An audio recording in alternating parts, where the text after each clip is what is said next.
তথ্য প্রযুক্তির আন্তর্জাতিক বিশ্লেষকদের অনেকেই এখন বাংলাদেশকে বলেন ফ্রিল্যান্সিং এর নতুন হাব, কিন্তু পেমেন্ট গেটওয়ে পেপ্যালের কার্যক্রম না থাকায় কাজ শেষে বিশ্বের বিভিন্ন দেশ থেকে উপার্জিত অর্থ দেশে আনতে ফ্রিল্যান্সারদের নির্ভর করতে হয় তৃতীয় কোনো দেশের উপর। এতে বড় অঙ্কের অর্থ হারাতে হয় তাদের।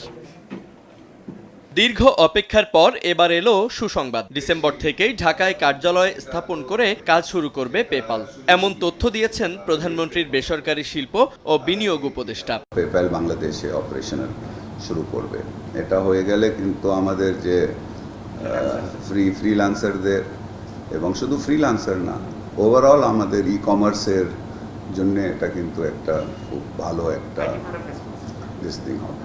দুপুরে গাজীপুরের চন্দ্রায় ওয়ালটনের তৈরি টেলিভিশন প্রথমবারের মতো হাঙ্গেরিতে রফতানি কার্যক্রম উদ্বোধন করেন উপদেষ্টা। এ সময় প্রতিষ্ঠানটির বিভিন্ন ইউনিটের উৎপাদন কাজও পরিদর্শন করেন তিনি। দেশীয় প্রতিষ্ঠানটি জানায়, করোনার মধ্যেও রপ্তানিতে অর্জিত হয়েছে বড় ধরনের অগ্রগতি। কোভিডের গত 6 মাসে টেলিভিশন এক্সপোর্ট আমাদের সবচেয়ে বেশি হয়েছে। $44 মিলিয়ন আমরা এক্সপোর্ট করেছি রোমানিয়াতে একদিনে। ইউরোপে আমাদের এন্ট্রান্স হয়েছে গত বছরের শেষের দিকে, সেটা আমরা এখনো কন্টিনিউ করছি। পরে সাংবাদিকদের প্রশ্নের জবাবে উপদেষ্টা জানান, প্রকল্পের অযৌক্তিক ব্যয় আর দুর্নীতি কমাতে দেশীয় পণ্যের ব্যবহার বাড়াতে চায় সরকার। দেশীয় পণ্যর উপরে কিন্তু অনেকগুলি বেনিফিট দেওয়া আছে, আমাদের পিপিআরই আছে। যে পরিবর্তন দরকার বা যে সংশোধন দরকার পিপিআরে, সেটার আমি ব্যবস্থা করব। একটা অ্যাওয়ারনেসেরও ব্যাপার আছে, যে সরকারি কর্মকর্তা যারা কিনেন, যারা প্রকল্পগুলি করেন, তাদেরও কিন্তু একটা আমি বলবো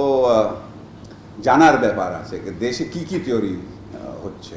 অনুষ্ঠানে এক কন্টেইনারে 10,000 পিস এলইডি টেলিভিশন হাঙ্গেরিতে পাঠানোর সঙ্গে প্রতিষ্ঠানটি নতুন মডেলের কয়েকটি স্মার্ট রেফ্রিজারেটর, মুঠোফোন, ল্যাপটপ আর লিফটের আনুষ্ঠানিক বিপণন কার্যক্রমও শুরু করেছে। এ সময় উপদেষ্টা জানান, সরকার দেশ জুড়ে বিদ্যুৎ সংযোগ দিতে পেরেছে বলেই ইলেকট্রনিক্স খাতের জন্য বাংলাদেশ এখন বিশাল এক বাজার।